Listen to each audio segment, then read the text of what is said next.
요즘 텔레비전 방송을 보면은 방송되고 있는 프로그램들 중에 어떤 지역에서 또 어떤 음식이 맛있다고 하면서 소문난 맛집을 소개하는 프로그램들이 참 많은 것 같습니다.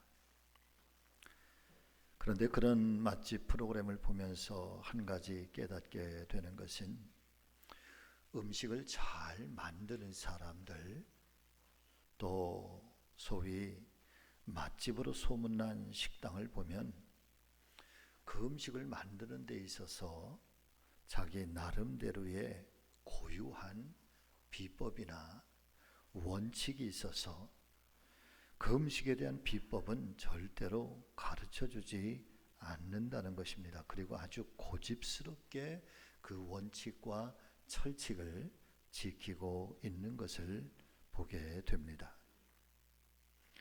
예를 들면 자신의 맛과 음식을 만드는 데 있어서 반드시 들어가야 할 어떤 특별한 재료가 비법이거나 자신만의 고집이라고 한다면 제 아무리 그 재료값이 올라가고 또 구하기가 힘들다고 할지라도 원칙을 버리지 않고 고수하는 것입니다. 절대 비슷한 맛을 내는 다른 어떤 것으로 대체하거나 또 대충 쓰지 않고, 심지어 그 재료값이 올라서 손해가 난다고 할지라도 반드시 그 원칙을 지켜내는 것이죠. 그런 원칙과 소신이 결국에는 소비자들에게 신뢰가 되고 인정이 되어서 이후에는 말 그대로 대박이 나는 그런 비결이 되는 것을 종종 보게 되는 것입니다. 여기에서 한 가지 깨달아야 할 것이 있는데, 그것은 바로 원칙이 무너지면 맛이 달라진다라고 하는 아주 평범한 진리인 것입니다. 여러분 같이 해보실까요? 원칙이 무너지면 맛이 달라집니다. 자, 그렇다면 하나님의 사람들인 교회와 성도들에게도 신앙생활을 할 때든 또 교회가 또 성도들이 그 신앙을 지켜나갈 때에도 마찬가지로 어떤 원칙이나 반드시 지켜야 할 신앙생활의 철칙 같은 것이 있는 것일까? 있습니다. 교회와 성도들에게도 반드시 지켜야 할, 아니 어쩌면 지켜내야만 하는 그런 원칙과 철칙 같은 영적인 법칙이 있다는 말씀입니다. 특별히 하나님을 믿는 믿음의 성도들이라고 한다면 어떤 상황 속에서도 우리 자신이 선한 의미에서 고집스럽게 지켜내야 할 믿음의 원칙들이 반드시 있는데, 만일 상황에 따라서 음식의 고유한 재료가 원칙을 지키지 않을 때 그 맛이 달라지는 것처럼, 마찬가지로 성도들의 신앙생활도 상황에 따라서 어떤 시대적인 사조와 조류에 따라서 그 원칙이 깨어지고 무너지게 된다면 결국에는 그 믿음의 본질이 흔들리게 되는 것이고, 교회와 성도로서의 참된 맛과 향기가 달라질 수밖에 없다는 것입니다. 만일 우리가 어떤 상황에 따라서 믿음의 원칙을 버리게 되고 현실에 따라서 적당하게 타협하고 또 합리화하고 만다면 성도로서의 맛과 향기가 달라지게 될 뿐만 아니라 결국에는 하나님과도 멀어지게 되고, 그리고 교회와 성도로서의 본질을 여러분 잃어버리게 되고 말 것입니다. 오늘 아침에 이종이 간절히 소망하는 것은 저와 여러분들에게도 하나님 기뻐하시는 이런 믿음의 원칙과 지켜내야 할 철칙이 반드시 있다는 것을 마음판에 잘 새겨주시면서, 그리고 이 믿음의 생활이 원칙과 철칙의 반석 위에 굳건하게 세워져가는, 그러면서 하나님이 일해 주시고 하나님께서 역사해 주시는 이 은혜와 능력을 경험하며 살아가는 우리 교회와 사랑하는 성도님들 되시기를 예수 그리스도의 이름으로 축원을 드립니다. 그러면 그 믿음의 원칙이란 도대체 뭘까?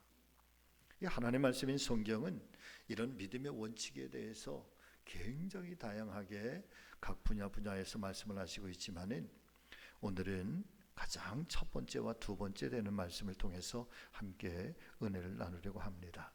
여러분, 첫 번째 믿음의 원칙입니다. 같이 하십니다. 하나님을 향한 영광스러운 예배를 회복하시라. 아멘. 하나님을 향한 영광스러운 이 예배가 우리의 신앙과 교회에 있어서는 변할 수 없는 원칙이라는 거예요. 타협할 수 없는 원칙이라는 거예요. 오늘 본문의 말씀에 이 4장 23절과 4절의 말씀을 보면은 여러분 아주 심도 있게 잘 살펴보시기를 바랍니다. 아버지께 참되게 예배하는 자들은 어떻게 예배하는 자들이라고요? 참되게 예배한다. 이 말씀을 가만히 묵상하면서 깨닫게 되는 것은 바로 그런 겁니다. 예배하는 자들이 있다는 거야. 예배하는 자들이 많다는 거예요. 그런데 참되게 예배하는 자들이 있고 참되게 예배하지 않는 자들이 있다는 거예요. 그런 거로 하나님 앞에 참되게 예배하는 자들은 영과 진리로 예배할 때가 오나니, 곧 이때인데 아버지께서는 자기에게 어떻게 예배하는 자들을 이렇게 예배하는 자들을 자, 그런데 이렇게라고 하는 게 도대체 뭐냐 말이에요. 자, 왜 예수님께서는 아버지께 예배하는 자들은 영과 진리로 예배할 때가 오나니 곧 이때라, 아버지께서는 자기에게 예배하는 자들을 찾으시느니라. 여러분, 이 말씀 전혀 하자 없습니다. 그런데 예수님은 이 말씀 속에 두 단어를 삽입을 해서 말씀하시고 있는데, 아버지께 예배하는 자들이 아니라 아버지께 참되게 예배하는 자들이라, 그리고 아버지께서는 자기에게 이렇게 예배하는 자들을 찾으신다는 거예요. 그냥 예배하는 자들을 찾으시는 것이 아니라 이렇게 예배, 영과 진리, 성령과 진리를 가지고 하나님 앞에 예배하는 사람들을 찾으신다는 거예요. 사랑하는 성도 여러분, 이 본문의 말씀은 예수님께서 사마리아 땅 수가라고 하는 지역의 한 우물가에서 우연하게 만난 한 여인과의 대화 속에서 예수님께서 하신 말씀입니다.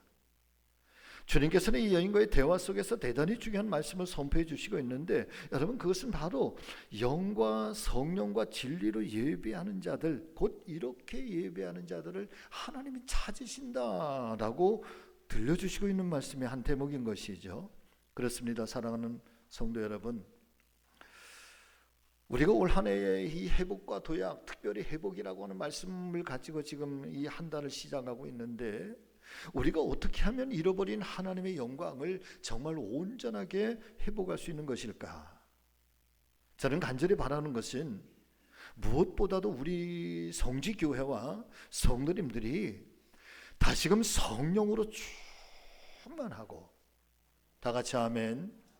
성령 하나님의 은혜로, 성령 하나님의 말씀으로 성령 하나님과 호흡하고 성령 하나님과 하나 되는 이 충만함을 경험하는 그런 교회가 되기를 바라고, 그런 성도님들이 되기를 간절히 소망합니다. 말씀으로 충만하고, 우리가 말씀으로 들은 것으로 끝나는 것이 아니라 그 말씀이 나를 다스리고 내 사상, 내 생각, 내 인생, 내 모든 목표와 계획까지도 하나님의 말씀이 나를 이끌어가고 그 말씀 앞에 기꺼이 나를 쳐서 복종하고 순종할 수 있는 이 말씀의 능력이 충만하고, 더불어서 기도와 하나님께로부터 우리에게 주어진 능력으로 충만해야 되는데, 자, 그렇다면 우리를 충만케 하시는 이 하나님의 놀라운 은혜와 능력을 우리는 어디에서 공급받을 수 있는 것일까?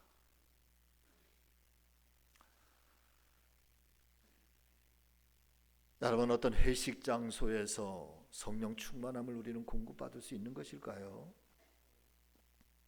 어떤 흉의 문화 그 속에서, 그 깊은 쾌락 속에서 우리는 말씀의 권세와 말씀의 능력을 경험할 수 있는 것일까요? 가장 먼저 우리 교회와 성도님들께서 이 성령과 진리로 드려지는 이 참된 예배가 회복이 되는, 바로 그 예배의 자리가 성령의 충만함을 경험하는 자리요, 하나님의 말씀의 능력을 경험하는 자리요, 하나님과 나 사이의 이 영적 관계가 회복이 되어지고 나를 부르시는 하나님 앞에 내가 응답하는 부르심과 응답에 이 엄청난 반응이 일어나는 자리가 여러분 바로 예배의 자리고, 이 예배를 통해서 우리는 성령의 능력, 말씀의 충만, 그리고 기도와 은혜의 충만함을 경험하게 되는 줄로 믿습니다. 여러분의 회복이라고 하는 것은 원래의 상태로 돌아가는 것을 말합니다. 정확하게 말씀을 드리면 회복이라고 하는 것은 본질적인 그 상태를 되찾는 것을 말합니다. 일단 긍정해야 될 부분이 내가 그 본질과 멀어져 있다는 거야. 이것을 인정해야지만 회복이 되는 거예요. 그래야지만 돌아가려고 하는 거죠. 그래야지만 찾아야 될 것이 생겨나는 거예요. 내가 본질과 멀어져 있다는 사실 자체도 망각하고 있고 그것조차도 인식하지 못하고 있다고 한다면 돌아가야 할 자리가 없는 거예요. 찾아야 될 것이 없는 거예요.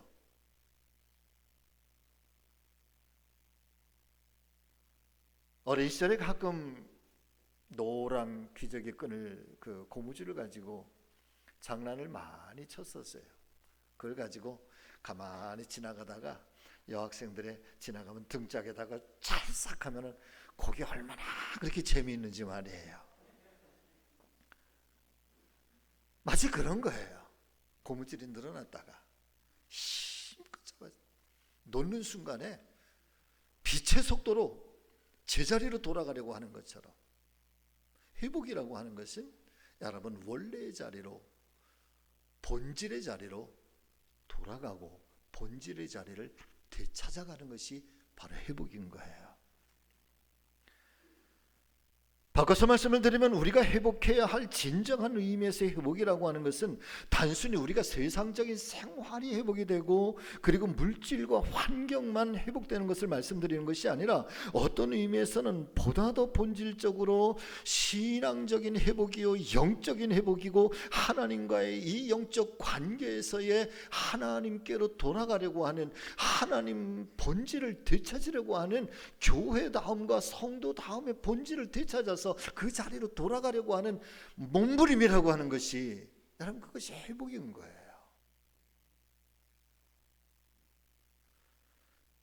성경에는 하나님을 내 인생의 중심축으로 삼고 핵심으로 삼고 살아가는 사람들에 대한 무궁무진한 이야기를 우리에게 증거를 해주시고 있습니다. 그런데 그렇게 등장하고 있는 수많은 사람들을 살펴볼 때 하나님과의 영적 관계가 멀어지게 되면 반드시 나타나게 되는 현상이, 그것은 바로 영적인 혼돈입니다.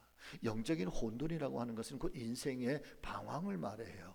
내가 어디로 가야 될지를 모른다는 거예요. 무엇을 어떻게 살아, 내 삶의 가치가 사라져버리는 거예요. 그래서 게세라세라 세월 따라 그냥 인생 따라 흘러가면서 살아가는 거예요. 근데 하나님의 사람들은 절대로 우리가 이 땅 가운데 하나님이 보내실 때 캐세라세라 될 대로 시간 따라 인생 따라 그냥 흘러가는 인생으로, 내가 추구하는 내 욕정의 인생대로, 내가 만족한 나의 인생대로 여러분 그렇게 살아가라고 하나님이 저와 여러분들을 세상 속에 보내신 것 아닙니다. 우리의 존재의 가치라고 하는 것은 하나님과 떨어질 수 없는 관계고 하나님 안에서의 관계고 하나님께서 우리에게 말씀하시고 하나님께서 요청하시는 삶을 통하여 우리는 그 기쁨의 삶을, 그 거룩한 삶을 살아갈 수 있도록 부름받은 것이 성도의 인생이고 저와 여러분들의 인생인 것을 오늘 아침에 고백할 수 있기를 예수님의 이름으로 축복합니다. 이게 고백되어지기를 원합니다. 자, 그런데 이 하나님과의 관계가 멀어지기 시작하고 본질로부터 멀어지기 시작하면 우리의 영혼에 영적 갈등, 영적 혼돈이 일어나기 시작한다는, 영적 혼돈이 일어난다는 것은 내 인생이 방황하기 시작하는 것이고, 내가 무엇 때문에 예수를 믿어야 되는지, 내가 무엇 때문에 살아가야 되는지, 어떻게 살아가야 되는지 길을 잃어버리는 것하고 똑같아.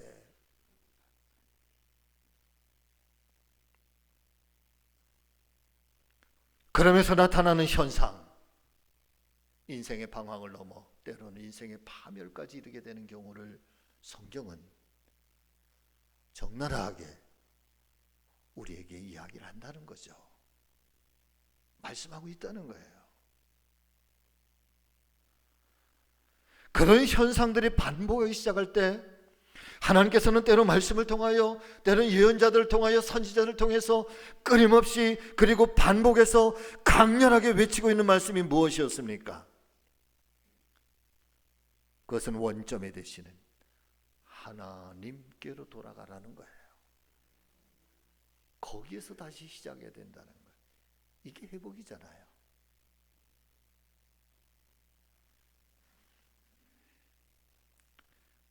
사랑하는 믿음의 성도 여러분,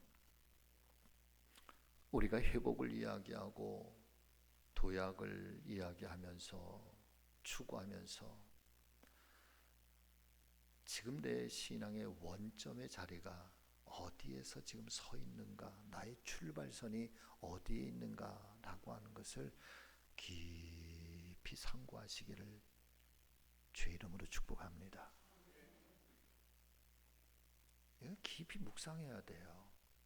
그것은 나를 보는 것이고 하나님의 거울 앞에 나를 이렇게 비추어 보는 거예요. 그러면서 그런 기대감을 가지고 예배의 자리를 찾아오는 거예요. 그 예배 속에서 내가 어떻게 하나님을 만날까? 오늘 하나님 나에게 뭘 말씀하실까? 그리고 내가 그 하나님의 거룩하심 앞에서 내게 주어진 인생의 내 삶의 이 본분을 어떻게 정말 신실하게, 때로는 신령스럽게, 때로는 도전적으로, 때로는 용기를 가지고, 그리고 어떻게 도전하면서 그 삶을 살아드릴 수 있을까라고 하는 이 진짜 고민을 가지고 예배의 자리에서 하나님의 살아계심을 경험하는, 그때의 하나님의 말씀이 들려오는 거지. 그때 하나님의 음성이 들려오는 거고, 그 부르심 앞에 나의 영적인, 여러분 같이 아시죠? 영적 반응. 이 영적 반응이 일어나게 되는 거예요. 용광로처럼 일어나죠.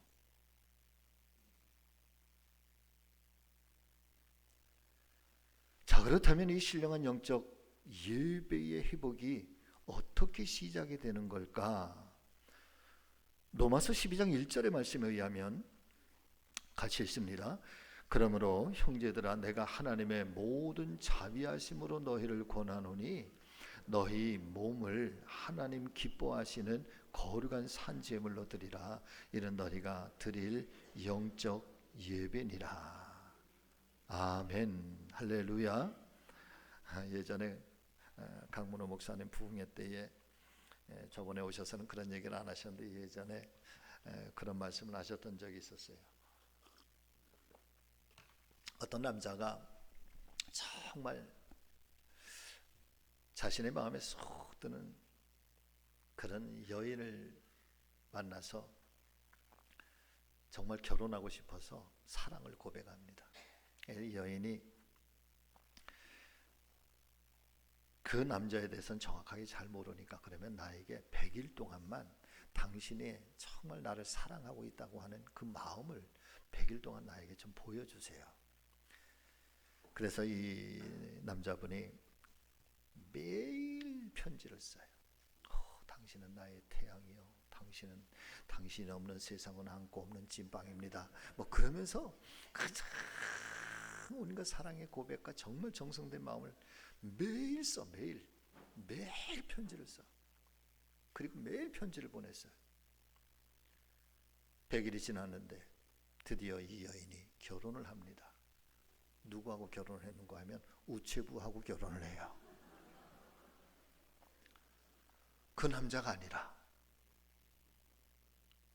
왜 그랬을까? 편지는 누가 쓰고 그 편지를 가지고 그 여인과 매일 만나는 사람은 우체부인 거예요.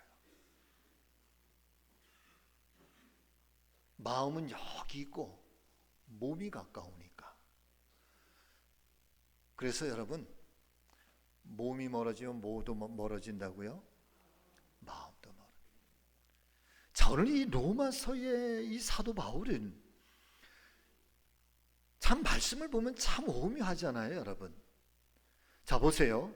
12장 1절의 말씀 띄워주세요. 그러므로 형제들아, 내가 하나님의 모든 자비하심으로 너희에게 권하는데 하나님이 기뻐하시는 거룩한 산제물로 드려라. 무엇을? 너희의 몸으로서. 이는 너희가 드릴 영적 예배라. 내가 너희를 권하는데 너희는 신령과 진정으로 너희의 마음을 다하고 너희의 영혼을 다하고 너희의 시간을 다해서 그렇게 하나님 앞에 예배를 드려라. 이것이 너희가 하나님께 드릴 영적 예배니라. 여러분, 이렇게 말씀하시지 왜 안 하셨을까? 왜 단순하게 너희의 몸을 하나님께 드리는 산제사로 드려라. 왜 마음은 얘기하지 않으셨을까? 예수님께서 수가성의 여인과 함께 나누시는 말씀 속에 하나님께 영과 진리로 예배할 때가 오나니 그것도 영과 진리로 참되게 예배하는 그때가 오나니 너희는 예배를 이렇게 드리라. 그런데 사도 바울은 그 말씀을 해석하면서 그 영적 예배의 시작, 영과 진리로, 성령과 진리로 드려지는 예배의 첫 번째의 시작이 너희의 몸을 가지고 하나님 앞에 예배를 드리라. 예배자의 시작은 여러분, 내 몸이 하나님께로 찾아오는 거예요. 믿으시면 아멘. 마음은 거기에서부터 시작이 되는 거예요. 몸이 가야 마음도 따라가요.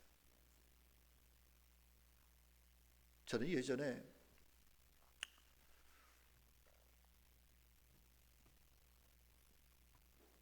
그 태백지방 성광교회라고 하는 곳에서 목회할 때에 예배를 드리는데 한 11시 한 10분 15분쯤 되는데 한 여인이 이렇게 들어와. 그 저쪽 뒤쪽에서 이렇게 앉아서 축도가 끝났는데 여인이 없어졌어. 예배 중에 축도 중에 사라져 버렸어. 오후 한 3시, 오후 예배 끝나고 한 3시 반, 4시쯤 다 돼가는데 누가 목양실 문을 똑똑똑똑 두드려요. 그래서 네 그랬더니 그분이 들어오셨어요. 들어오세요. 아까 예배 중에 하고 들어오신 것을 제가 배웠습니다. 들어오시자마자 그냥 눈물을 막 펑펑펑펑펑펑. 알고 봤더니 여러 가지 가족, 제가 그 말씀은 다 드리질 못하고요. 가족 간의 그런 일들로 인해서 이 여인이 그 교회 바로 뒤쪽 산에 600산이라고 있는데 그 산에 자살을 하려고 온 거야. 자살하려고 온 거야. 어린 시절에 이 도계라고 하는 이 탄광지대에서 살았어요. 그러다가 6살, 7살 때 떠나서 40몇 년 만에, 40년 만에 이제 돌아오는데 자기의 마지막 이 목숨을 마지막 정리를 해야 되는데 고향이 생각이 나.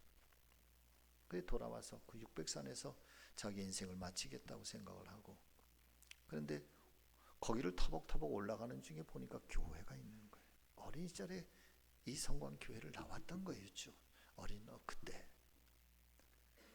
지나가는데 찬송 소리가 나니까 그 찬송 소리에 발걸음이 끌려서 예배를 들어왔는데 한 15분쯤 들어온 거야. 예배 중에 눈물을 흘리고 소리 없이 울면서 그 하나님의 말씀을 선포되는 말씀을 드리면서 그러면서 올라갔다가 하나님 말씀이 생각이 나서 여러분 내가 이러면 안 되지.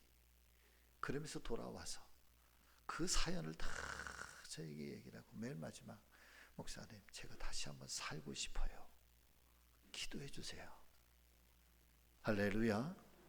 살고 싶어요. 아주 귓가에 지금도 그 애절했던 그 소리가 살고 싶어요. 저 살아보고 싶어요. 기도해 주세요.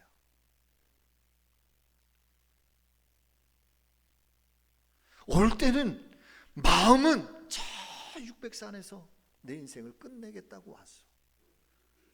그런데 몸이 와서 하나님 앞에 예배를 드리면서 여러분 다시 한번 몸과 마음과 영혼이 하나님의 말씀에 기울이기 시작하고 그 말씀이 그 영혼 속에서 역사되기 시작하면서 여러분 그 몸을 바꾸고 그 인생을 바꾸고 그 마음을 바꾸고 그 생각을 바꾸고 하나님의 역사가 그 사람의 영혼 속에서 여러분 새로운 변화가 일어나기 시작하는 거예요.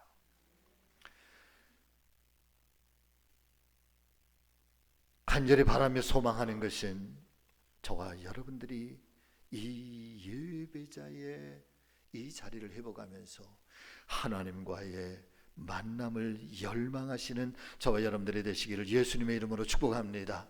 하나님을 향한 뜨거운 사랑의 고백도 있어지기를 예수님의 이름으로 축복합니다. 예배를 통하여 치유가 일어나기를 예수님의 이름으로 축원합니다. 회복이 일어나기를 바랍니다. 소생하게 되는 역사가 일어나게 되시기를 예수님의 이름으로 축복합니다. 그래 다시 강건하게 일어서는 거잖아. 이게 예배는 기적의 시간들이에요.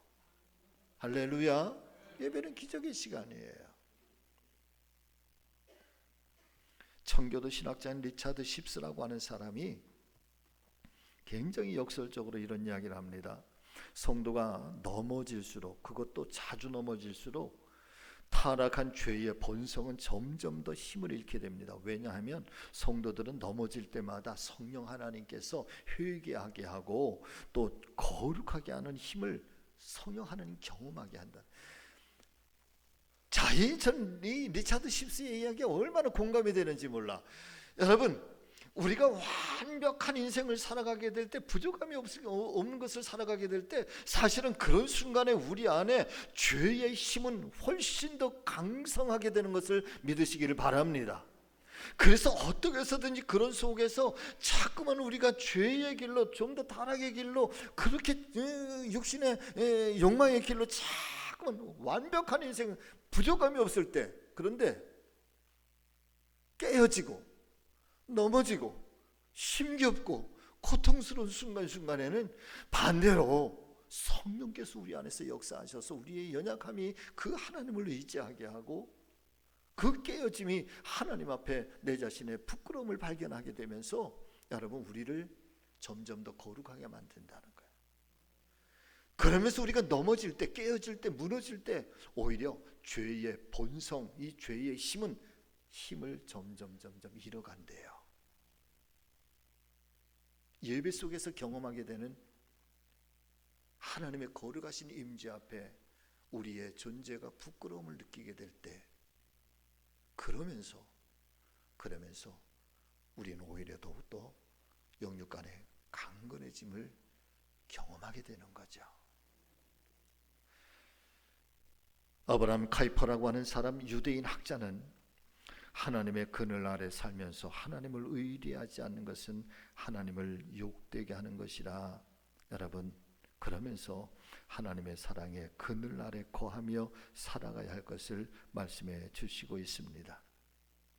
이 리차드 십스와 카이퍼라고 하는 사람의 말을 가만히 묵상하면서 깨닫게 되는 것은 그런 거로, 여러분 같이 하십니다. 신앙생활을 잘 하는 것은 쓰러지지 않는 것이 아니라 쓰러져도 실패해도 다시 일어서는 것입니다. 아멘. 여러분 신앙생활을 잘한다는 거는요, 나 안 쓰러질 거야, 난 진짜 안 쓰러질 거야, 나는 진짜 하나님의 사람으로 우뚝 설 거야.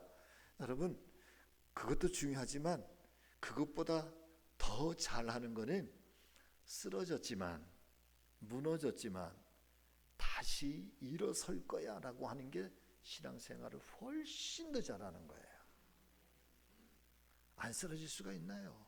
사람인데 환경이 여지없이 그렇게 몰아닥칠 때 안 쓰러질 사람이 어디 있겠습니까? 그러나 그런 순간에 나 다시 일어설 거예요. 주님 부여잡고 주님 안에서.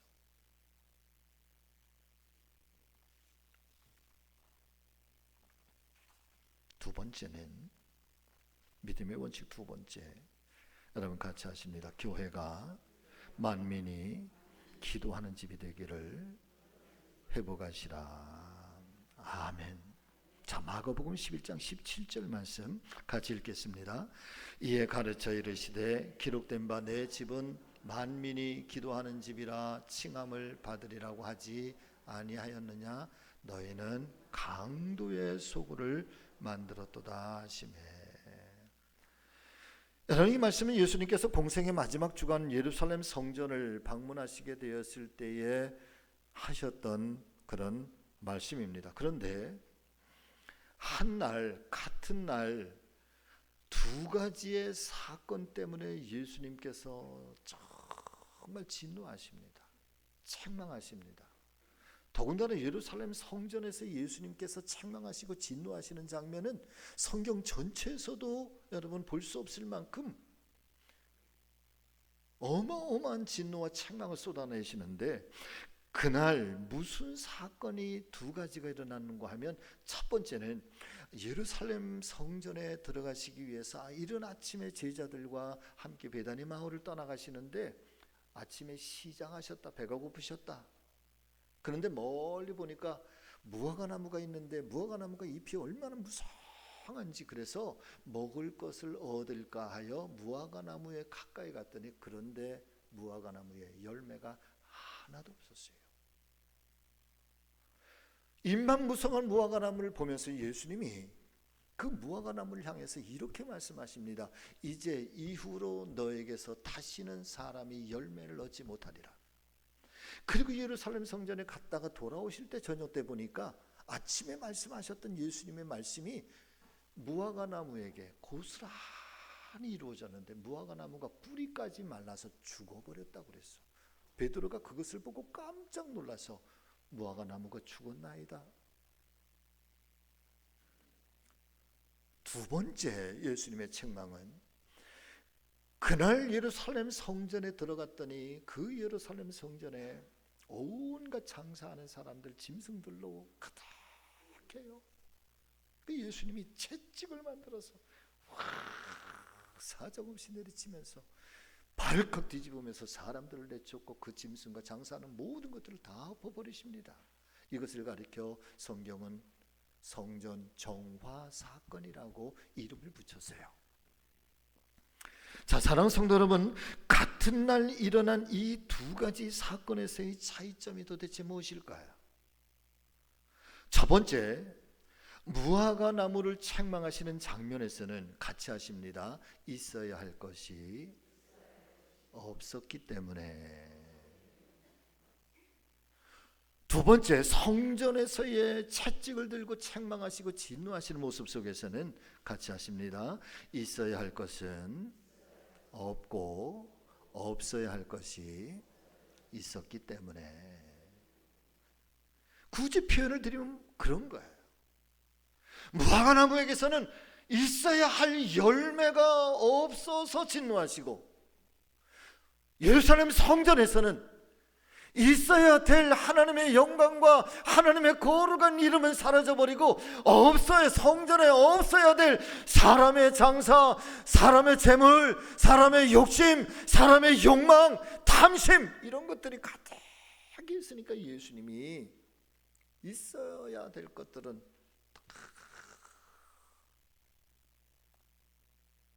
없어야 될 것들은 다 책망하시면서 있어야 될 것이 있어야 되는 것이고 없어야 될 것이 없어야 되는 거예요.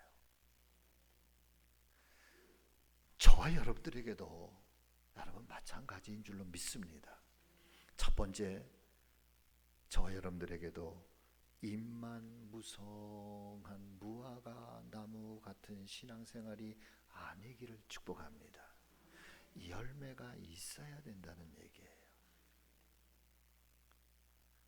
있어야 할 열매는 없고 입만 무성해. 신앙생활이 좀 화려하지 않으면 좀 어때요?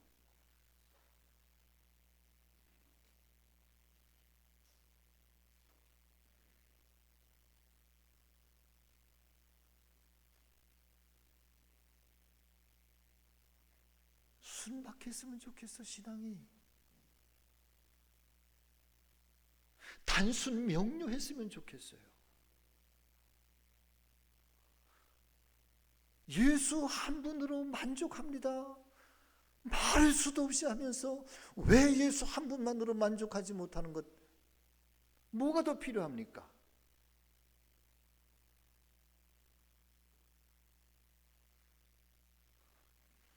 하나님의 거룩한 교회가 있어야 될 것이 있어야지.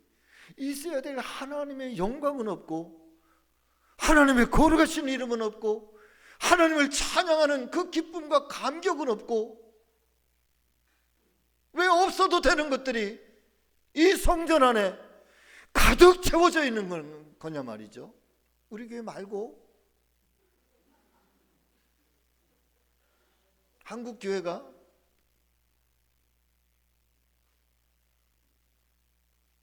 뭐가 더 필요해?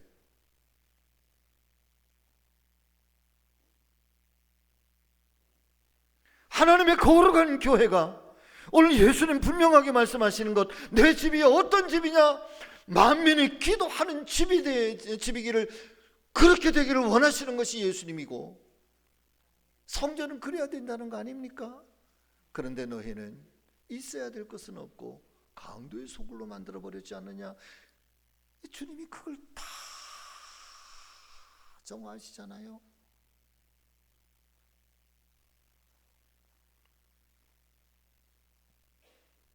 사람의 이름의 성도 여러분,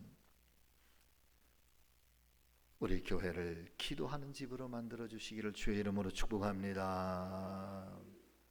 이 집을 하나님과 소통하는 집, 이 집은 하나님을 만나는 집, 이 집은 하나님의 영광이 있는 집, 이 집은 하나님이 영광을 받으셔야 될 집, 이 집에서 내가 하나님을 만나고 하나님과 교통하고 내 형편을 아뢰고 주의 말씀을 듣고 그리고 결단과 반응이 일어나서 내 삶의 현장 속에서 그렇게 하나님의 이름을 높여드리는 그런 영적인 발전소. 아멘. 이 영적 발전소는 제 이야기가 아니고요, 찰스 스펄전 목사님의 이야기예요. 찰스 스펄전이 이렇게 말했어요. 교회는 성도들의 기도를 통하여 세상을 이길 수 있도록 성령의 능력을 공급받는 영적 발전소와 같습니다. 교회를 통해서 성령의 능력을 공급받아서 세상을 이길 수 있도록, 누가? 성도들이 세상을 이길 수 있도록 그 은혜와 능력을 공급받는 영적인 발전소와 같은 것이다. 윌 하이트라고 하는 사람은 왜 기도하지 않습니까? 라고 하는 책에서 이런 이야기를 해요. 당신의 기도는 중요합니다. 하나님의 보좌 앞으로 나아갈 특권을 누리십시오. 당신은 예수님의 보혈로 그 귀한 특권을 가진 능력의 사람입니다. 하나님께서는 하늘과 땅의 모든 권세를 가지고 계시지 않습니까? 하나님께서는 실제적인 차이를 가지고 오는 모든 것들에 대해 이미 어떤 계획을 갖고 계시지 않습니까? 하나님께서는 기도가 하나님의 집인 성전의 최우선적인 상징이 되기를 원하십니다.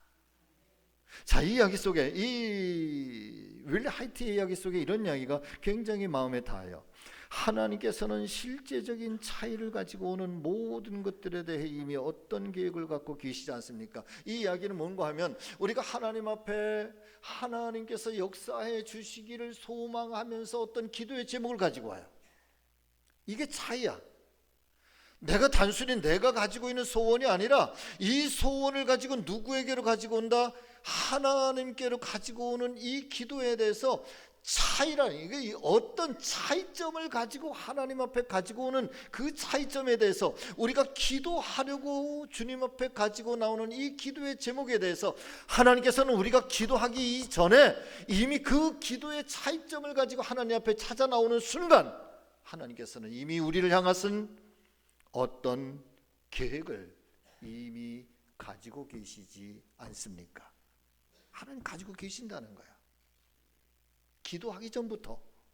믿으시면 아멘. 여러분, 기도는 그렇게 하나님을 만나고 하나님의 섭리를 경험하게 되는 기적의 도구예요. 하나님의 집인 이 교회를 여러분 기도하는 집으로 우리가 가장 먼저 회복될 수 있기를 예수님의 이름으로 소망합니다. 교회도 그렇고 나라도 그렇고요, 가정도 그렇습니다. 내 개인 한 사람 한 사람도 기도하는 집을 만들어요. 아멘. 자, 오늘은 말씀을 마치겠습니다. 우리에게 어떤 신앙에 변할 수 없는 철칙과 원칙이 있는 걸까? 이 철칙과 원칙이 바뀌어지면 맛이 달라지는 것처럼 우리에게도 이 원칙이 달라지면 본질이 달라지는 거고 신앙이 방황을 해요. 지켜내야 되는 것, 찾아가야 되는 것, 되찾아가는 것, 신령한 예배자예요. 그리고 기도자죠. 아멘. 기도하겠습니다.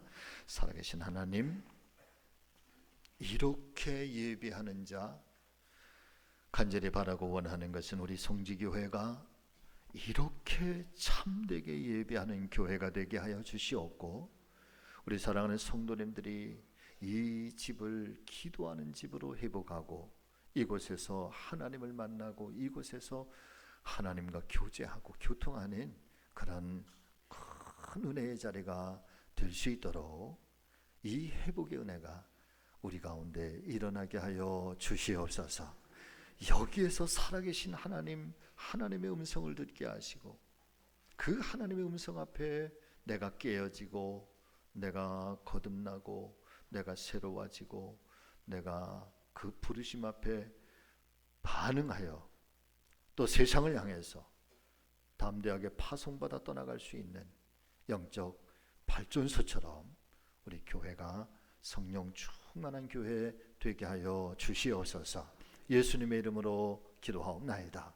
아멘.